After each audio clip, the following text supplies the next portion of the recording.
to the Nature and Wildlife Discovery Center. I'm Diana, and this handsome barn owl next to me is Piper, and we are visiting our Raptor Center once again. We're so happy that you could join us here today. Piper is, of course, a barn owl, and I have to admit, barn owls are actually one of my favorite owls. And of course, the other owls didn't hear that, but sorry, you guys over there. But I do love barn owls. They're just an amazing bird of prey. We find them throughout most of the United States has barn owls, except in high altitude areas. These guys really don't live very at much altitude. In the Colorado area, we find them on the eastern plains along the Front Range, and then of course on the west slope and lower elevation areas. So usually we don't find them too much further west of Pueblo than maybe Lake Pueblo State Park, Canyon City perhaps, but they are very common in rural open grassland areas because that's what they do. Barn owls are rodent specialists. They're very good at hunting small mammals. So rats, mice, voles, gophers, voles, things like that are what they're very, very skilled at hunting. And to help them do that, just like with all birds of prey, they have an amazing set of tools to help them do their job. So Piper is one of our educational ambassadors. And that means that he is a handicapped bird of prey. Piper arrived at our center it was in the autumn. He came in the autumn, and a wildlife officer happened to be driving down I-25 just south of Pueblo a little ways and noticed the barn owl laying in a ditch. And he thought the bird was deceased. And he thought, well, I'll just stop and pick up the body and properly dispose of it. But when he reached down to pick up Piper, instead, as he reached to grab the owl actually reached back and grabbed him. So when Piper arrived, we found a barn owl wrapped in a towel and a wildlife officer's hand wrapped in a towel. They both needed treatment. So a couple of volunteers helped the wildlife officer get his puncture wounds cleaned up and cared for. And then, of course, the rest of us went to deal with Piper's injuries. So when Piper arrived, we found that Piper had a couple of things going on. One is that he had broken some bones in his wing and very close to his wrist area. A bird's wing is very similar to your arm. So if you think about your arm, you have, your humerus bone coming off your shoulder down to your elbow. Then you have your ulna and radius on your forearm. And then of course you have little bones in your wrist. And then you have hand and finger bones. Well, an owl's wing or a bird's wing is very similar. They have the same bone structure, and a little bit different, obviously adapted for flight. The bones are a little differently shaped, but the same bones basically. They do have little bones in here, not very many, but there is some structure there, and they still have long bones, not as many as we do, and they do have finger bones, not as many as we do because they don't have as many fingers anymore as humans do. But Piper basically broke his ulna and radial bone very close to the wrist area, and then he also broke the hand bones, which are the metacarpals, and those were crunched up. So we had to, once the vet took the x-ray, he said there wasn't really much he could do to help other than we could try to line everything up, get it wrapped, and see how it healed. And that's exactly what we did. However, we didn't have a lot of hope that Piper would fly again because we knew when those fractured bones started to heal, they would, of course, become calcified. If you've ever broken a bone in your body, you probably noticed that around the fracture site, you developed a lump. Like I, as a kid, broke my collarbone, and I still have the lump to this day, even though it's been a long time ago. I still have that calcified lump around that fracture site to make sure that that bone stays strong over the course of my life. And so it's not broken again, so we're good. But anyhow, the same thing's going to happen with him. And because the fractures are so close to the bone, or to the joint, excuse me, when they calcify, there's a risk that that whole joint will just become calcified. And that's actually what did happen to Piper, is that wrist joint became calcified, and he unfortunately doesn't have full extension of his wing anymore, and that prevents him from flying. Now, the other issue that Piper had when he did arrive, besides the fractures, is he had all this swelling. He had all this swelling along his ulna and radius bone, filled with just fluid. It was just really kind of interesting. Usually we don't see that much swelling, except in perhaps the case of an electrocution. They'll get a lot of fluid buildup in their wing because blood isn't circulating properly to haul it back. And so we were really concerned. It's like, wow, did he get these fractures from electricity, or did he get hit by a car, or is it a combination of things? Well, it was prompted a lot of discussions at lunch amongst the staff and volunteers, and we actually came up with a scenario that explains, we think, a lot of his injuries and what happened to him. And besides a lot of swelling, the weird thing is that, let me see if I can get Piper to open up his wings for you. Can you just open? There you go. Birds, of course, have lots of different types of feathers, and on the wings, they have very long feathers. So let me see if right here, these are called his primaries. They're these very long feathers, and they're very important for flight, obviously. Well, when Piper came in, all of his primaries, oh, you're going to be a goofy boy. Whoa, lost your balance. Sorry, my bad. Okay. He's like, all right, get organized here. When he came in, all these big, beautiful, long feathers were all cut off to about, you know, this length. They were very tiny. They were only like 2 or 3 inches long. And it looked like someone took a pair of scissors and just sliced all of his primaries and secondaries. And that's the primaries come off of the hand, the feathers that come off the hand part of the wing, and then the secondaries come off the ulna and radial part of the wing.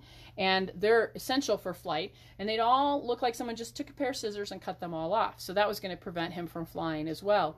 And so it was a lot of, what the heck is going on? What happened to this bird? So we think, and we can't confirm it because Piper can't tell us, of course, but we think what happened, might have happened to Piper.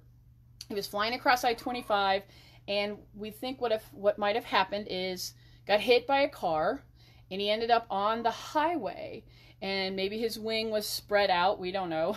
And anyway, his wing was spread out, and perhaps either the car itself or a second vehicle right behind ran over Piper's feathers of his wing, and the tire sort of acted like a knife and cut through all of those feathers, broke them all off, and the twisting action of a car tire rolling over the feathers would have kind of tweaked back and forth. That would have been a lot of torque or tension on those feathers as they moved, and would have caused a lot of stress and damage to the soft tissue, which would have caused the swelling. And that's what we guess happened, is he got hit and then his wing got run over.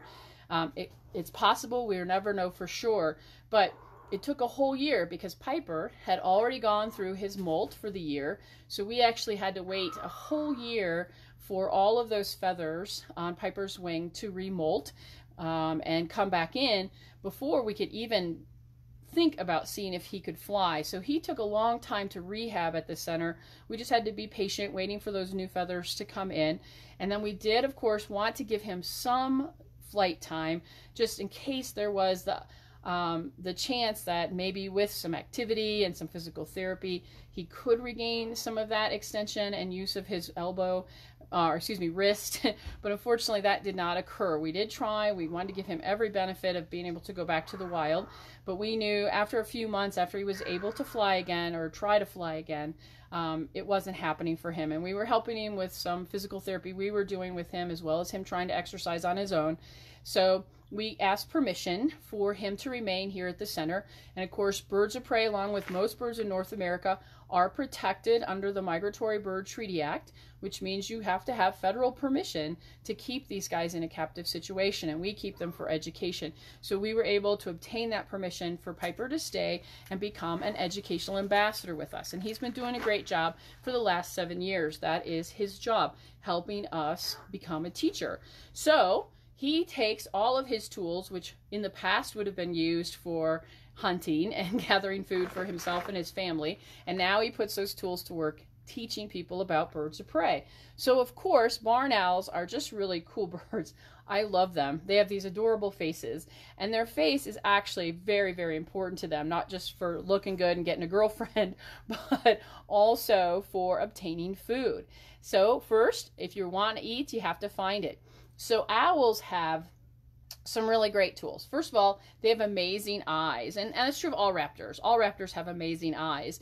In the case of an owl, most owls are night active, not all, but most of them are. So their eyes are just huge. Now it's hard to see how big Piper's eyes are as he's staring me down, but his eyes literally take up at least 1/3 of the space of his skull are his eyeballs.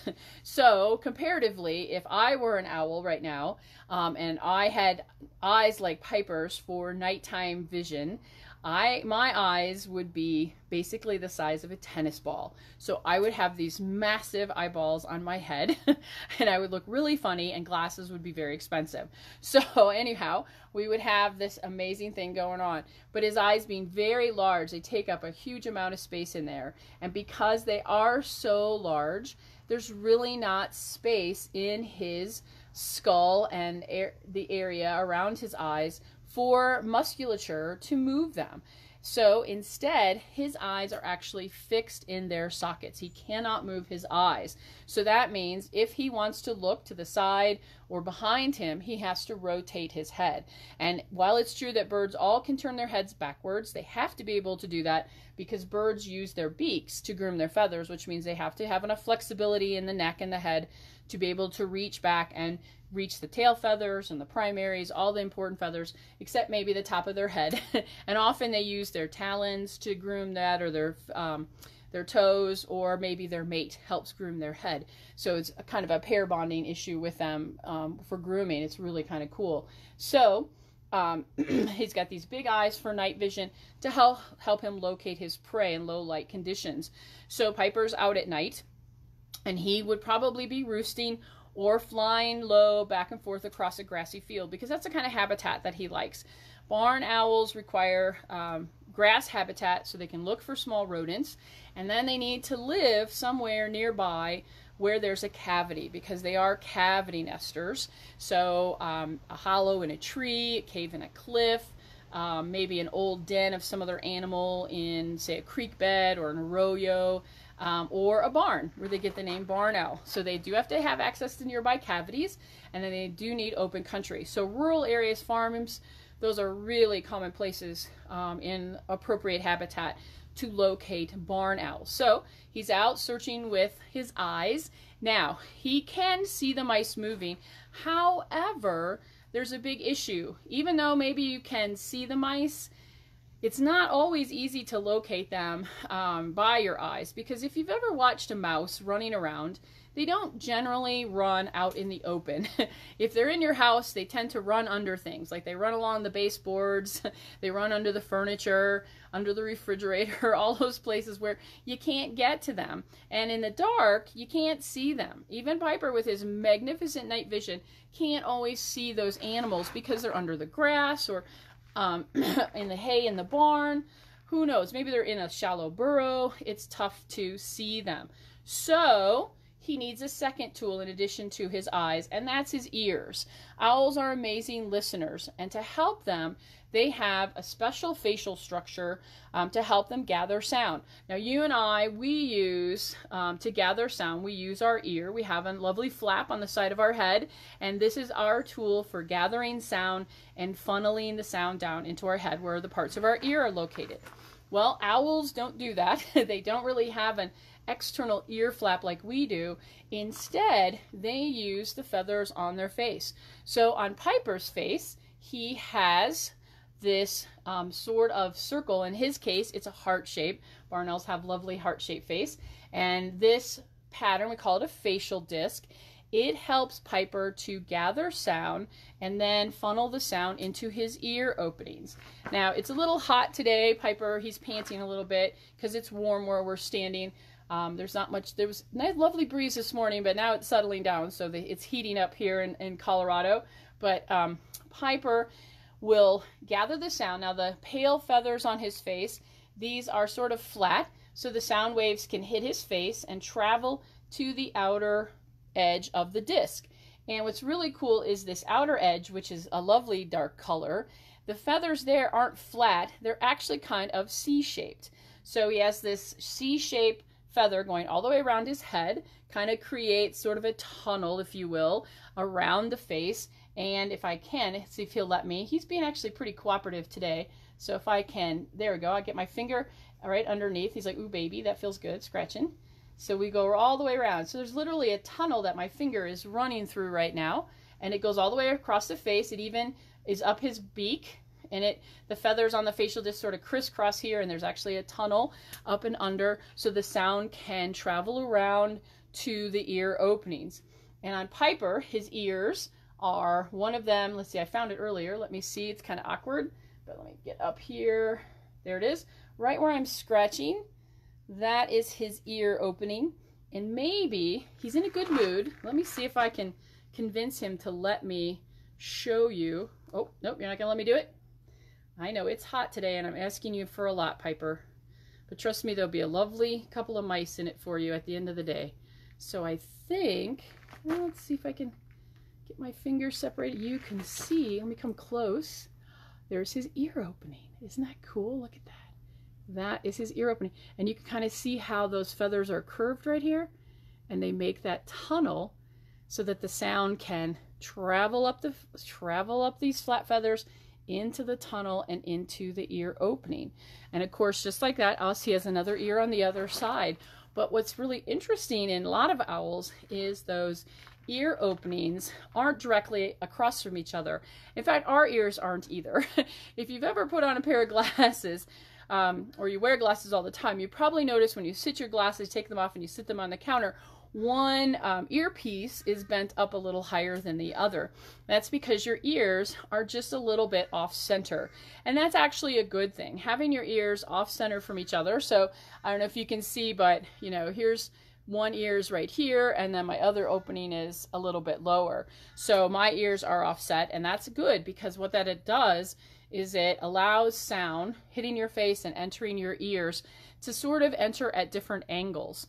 And by having sound hit you from different angles on either side of your head, it allows you to use something called telemetry to locate where something is with sound. So basically what your brain is doing is it's drawing some imaginary lines back to where the sound, and where the sound waves or the lines from your brain intersect is where the sound is. And you've probably noticed, if you've ever heard an airplane going overhead and you kind of have to move your head around a little bit so you can hear those sound waves coming at you in different directions, helps you to hone in on the sound. And that's what owls are doing all the time. Their ears are incredibly sensitive. Their ears sometimes are extremely offset. There are some owls that one ear might be up here and one ear down here, so they're really offset from each other. Helps them to be really great at telemetry. Or not even, well, in addition to one being higher than the other, sometimes ears in some species of owls, not only is one high and one low, but one actually angles a little bit forward and the other one angles a little bit backwards. So when the sound hits, they are really hearing some amazing angles, which is why if you ever watch an owl when he's listening, he's like rotating his head and he's spinning it around because he's trying to pick up that noise from all different angles to help him pinpoint location. And they don't need much sound to do that. Piper could find a mouse in the grass, so he's floating over, he's swooping back and forth across a grassy field, or he's sitting up on a fence post listening, and he can find a mouse hiding in the grass, hear it, eat a seed, and locate it. So once he's found it, either with his eyes or his amazing ears, then of course he has to travel to it. So you need your wings for that, right? Well, owls, they're engineered a little differently than hawks and falcons and eagles. They're not really built for speed. They're built for stealth. Owls are silent flyers. Their feathers are very, very soft and sort of frayed or fringed on the edges. And what that does is that softness, that fray, that fringe actually helps reduce turbulence. And basically, the more turbulence you make, the more noise you make. Turbulence creates sound waves and makes sound. So if you can fly and not create any turbulence, you don't make any sound. So the way that their feathers are structured, they're built for silent flight. So in some species of owls, if they fly over you, you will not hear them go by. And that's a great tool for you, especially if you're a night hunter. One, it's kind of dark, the light conditions are not good, so probably your prey won't see you coming. and 2, your prey can't hear you coming. So really, they won't know you're there until it's too late and they have dropped down with those beautiful toes and talons and grabbed hold of you. And then you're like, oh man, it was a good life. And so basically they drop their bombs. And that's what I think about owls. They're stealth bombers. They come in the dark and the quiet, and they just drop those bombs, which are those amazing feet, to help them take out their prey. So they are just phenomenal. And then of course, once you got your prey, you get to eat it. And that's where your beak comes in. Birds of prey, of course, have that hook-shaped beak for tearing their food into pieces that they can swallow. So it's an amazing tool that they have. And actually, barn owls, it's kind of fun. A lot of birds of prey can do this. If it's big enough to fit in their entire mouth, they can swallow it whole. So Piper, if we give him a big mouse, he can actually swallow the mouse whole. He doesn't have to tear it apart. His mouth actually is huge if he opens it up. When you look at them, their beaks, they look like their mouths are quite small. But trust me, when they open those bad boys up, it's huge in there, and they can swallow some pretty sizable food. We were taking care of a bald eagle, and we got in some trout from Parks and Wildlife. They were doing some fish surveys, and some of the fish didn't survive, so they brought them here for us to use for food. It was really great. And we were putting out 1 and 2 pound trouts for the bald, and he was just grabbing them by the head and swallowing them whole. And we were just like, whoa, that's amazing to watch. So they can swallow that prey whole. So it's just phenomenal what these guys can do. And you know, barn owls are quite essential to the environment, just like any predator is, because they do eat prey. Just to give you an idea, barn owls moving into a barn can be a landowner's best friend, especially if you have rodent problems, because these guys are the best mouse traps you can ask for. So if they do move in, it's great, and you'll probably know that they're there, because if they are nesting, they are very, very territorial. And Piper usually makes a lot of noise when we're doing a talk. Today he's amazingly quiet. In fact, he got the name Piper because when we were training him, he would just vocalize all his discontent with us being so close all the time. So we named him Piper because he never piped down. And of course today, because I want him to make noise, he probably won't. But barn owls, if they are active in a barn, especially if they have kids, they're very territorial and they will make noises. Now, most people think of owls as hooting, but actually very few owls truly hoot. Most owls hiss and scream. Some of them whistle, click, chirp. They have all different kinds of sounds depending on their species. And barn owls, when they're really unhappy, they start to hiss first. It's kind of this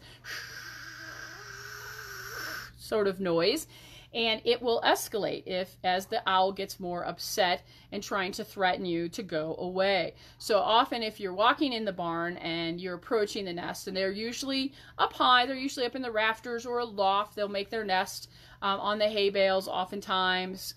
They don't really build a structured nest because they are cavity nesters, but they will make a little nest, line it with some feathers or pellets, things like that, to soften it and help insulate the eggs and the chicks. And they will make this noise. If you get close, they'll start to hiss at you. And if you keep pushing it, it'll escalate actually into screaming. And it's a very loud scream. It actually sounds like a human screaming, like a silly girl in a scary movie kind of screaming. And it's actually quite intimidating if you don't know what's happening. If you're not familiar with barn owls, you're just like, holy cow, there's a ghost in here. That's exactly what people think. And sometimes if you hear about a haunted building, oftentimes this is your ghost. Because what they'll do is, especially at night, if you are pushing the limits and you're very curious and you keep getting closer and closer, and the barn owls feel threatened by your presence, if hissing and screaming doesn't do it for them to get you out of there, they actually will swoop down out of the rafters, screaming as they go over your head. And when they scream, I don't know if you noticed earlier, I'm going to ask Piper one more time just to open up his wings. If you didn't notice, underneath he's very pale, very white. And so if he were to come out of the rafters, you would see his underside and this screaming white object coming at you. It'd definitely be a ghost, and off you would go if you had any sense. You'd be out of that barn. So that's how they protect their site. So when they're out, when they're hanging out, that's exactly what they do. And they are very vocal, very territorial, and they eat a lot of mice. Barn owls can be very prolific in their breeding, which means they can have a lot of kids. Most raptors on average have 1, 2, maybe 3 kids. Some do a little bit more than that. Usually it depends on prey. Barn owls, they can have huge batches at one time. Typically we see, when we get in nests of barn owls, we usually see anywhere from 3 to maybe 6 chicks coming in.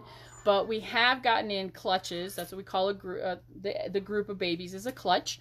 We have seen clutches as big as 16 come into the center, which is pretty crazy to have 16 barn owls all at one time. So just imagine you're a parent, and let's just say you have 5 kids to feed at once.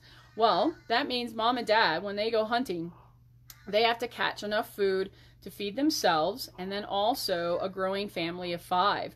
So on any given day, Piper, he's in captivity. He's not very active. Piper generally eats 2 to 3 mice a day. Now in a wild situation, with him being active, that will increase, maybe double. Maybe he's eating the equivalent of 5, 6 mice a day. Same for his mate. They're active. They have to have more calories. And they're also feeding chicks. So they have to catch a lot of food to bring in. So do the math. Let's say that the parents each eat 5 mice a day. The kids, when they're little tiny, of course, aren't going to eat that much. But once they get to a certain age, they can eat 2 times as much food or more as their parents. So it's very possible that a pair of barn owls nesting in a barn, they have to catch 50, maybe 60 mice a day or more, or the equivalent of that. They might take a small rabbit. They could certainly take snakes and birds. They're going to go for whatever is presenting itself to feed those chicks. So they have to catch a lot of food, which if you've got a mouse problem, these guys are going to help eliminate it very, very quickly because they're just so good at what they do, hunting mice. So they're very valuable to landowners for that respect. And actually we have a lot of landowners that we have on a waiting list if we have chicks that we need to place in a barn because they've lost their parents and we want to have a good place for them to go. So we'll often work with local landowners in southern Colorado to get these guys out into area barns, and hopefully they'll establish nearby or in that barn long term, maybe find a mate and reproduce so that the landowner will have a steady supply of barn owls to help them with their prey. So they're just an incredible bird and just so lovely. I just love barn owls. They're just delightful and very handsome, of course. Now Piper is a boy.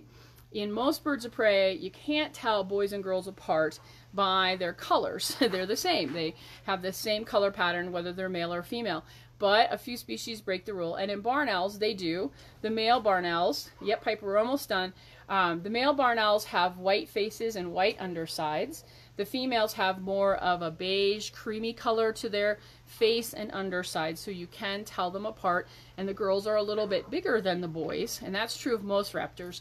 In most birds of prey, girls are bigger than boys. Not in all of them, but in most of them. So they're just very, very lovely. Now, one important thing about barn owls, of course, if you have barn owls in your area, or any predator for that matter, you want to be very, very careful with using poisons for rodents. Most poisons that you use for rodents are highly toxic, not just to the rodent, but to anybody who comes along and eats them. So to be very careful if you do decide to use rodenticides on your property, that you're putting it in a protected area where the mice aren't going to get in a place where birds like this or snakes or your dog or your cat are going to get those poison rodents, because it's going to poison them as well. So we want to be very careful with rodenticides. They are just nasty to wildlife. They are not our friend, but they are, of course, in some cases necessary, but be very careful with them. Kind of read the label and know what you're doing before you actually use them, and use them well and safely if you're going to do that. Well, here at the center, it's been kind of a quiet week. We're really kind of happy with that. It's kind of weird. We kind of go through these cycles where we have a week where we're just slammed with babies and injuries, and then we have a week like this has been kind of a nice peaceful week. Not too much has come in. We've been mostly just rearranging. I don't know if you saw on Facebook earlier this week, we had our Discovery Camp kids were here from the Nature and Wildlife Discovery Center. They were up at the Raptor Center on Wednesday for a owl program, and we needed to, we had been talking about we needed to move the young great horned owlets. Maybe you met them, or we talked about them one week and on Facebook. We needed to move them from the nursery cage with our foster mom Aggie into our big flight enclosure. So while one of the volunteers was giving a owl talk to the students, myself and a couple other volunteers, we went out and captured all of the youngsters. We only have 4 this year. That's actually a really low number for us, but that's okay. We're not complaining. We captured the 4 fledglings and an adult that's recovering from a wing injury, and got them boxed up. And then when the kids were done, we all walked out to our big flight enclosure, of course using social distancing and our masks. We were being safe. Anyway, we walked into an empty flight cage, and we safely put the kids in an area where they could watch, and we opened up the boxes, and one by one let the little owlets, well, they're not really little anymore, they're full grown, but we let them come out of the boxes and fly to the far end of the enclosure, and it was really fun. So they're out there flying around, starting to get a little bit stronger, building up those muscles, and they'll start getting live prey. We want to introduce them to live things before we release them. So they'll get about a month of exercise in that big flight, and they'll hunt, and then we'll start returning them to the wild so that they can establish themselves before winter hits. So we're looking forward to that happening. Other birds coming out of ICU is we moved out a red-tailed hawk today that had fractured metacarpals, or the hand bones in the wing. She is healed up, and she has moved out to an outdoor enclosure today. We had a great horned owl with a fractured ulna. He moved out yesterday to an enclosure to start moving about. So it's really nice. We were able to send a red-tailed hawk back to Woodland Park for release. So it's been a really great week for birds moving through the facilities. Some of our kestrels got released, so we're always excited when the cages start emptying. And I don't know if you can hear behind me, but we do have crows, and even though they've had breakfast, they're out there complaining. I guess the prairie dog they got for breakfast wasn't enough. They want some more. But they're growing up and flying lovely, and the ravens are doing a great job. They're all in the big flight cage, and they're flying around with Jack, our resident raven, and starting to hunt and do their thing. So hopefully in another month or 2, those guys will all be leaving us, and cages will empty in time for fall migration, which is when we see a lot more injuries. We're still working here at the center. Things are happening. We're really working on our enclosure since we're still not open to the public for visitation, but we are making plans for August to be open by appointment, and that will be going up on Facebook probably in another week. We'll have that all in place, what we're going to do, so that we can control things, keep the facility disinfected, to keep people safe. Just the restraints of what we have to do to have the public in here is difficult for us. We are running still on a skeleton crew. We don't want to have too many people in here at one time. Our facility is small. So we are doing our best with what we can do to allow visitors back in, but it will be on an appointment-only basis. So that information will be up on Facebook, and I'm sure we'll be sending out emails and all those good things. We'll get the word out about how you can come in and visit with an appointment. So we're actually looking forward to that, doing some programs for private groups and things like that coming into the center. So we're kind of excited to get back to somewhat of a normal activity and getting these guys busy.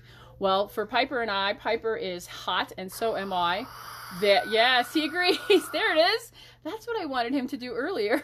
He's getting warm, and so am I. So we're going to wish you well. Be safe, be well, practice your social distancing, wear those masks. They are important. We want you to be safe and well. We want this pandemic to get burned out so we can get back to life as normal as quickly as we can. So from the Nature and Wildlife Discovery Center, we wish you a really great day. Of course, if you want to learn more about our organization, you can go to our website, hikeandlearn.org. And I will put a plug in for a facility in northern Colorado called the Colorado Avian Research and Rehabilitation Institute. They do some great research on a lot of birds in northern Colorado, in the Rocky Mountain and Estes Valley area, and they have some wonderful live cams of barn owl nest boxes. So if you want to see barn owls in action in their nest, check out Colorado Avian Research and Rehab Institute. They're Carrie, CARRIEP nwdcco.org is their website, and see what they're doing with their research efforts. So from the Nature Wildlife Discovery Center, I'm Diana, and this is Piper, and thanks for watching. Have a great day.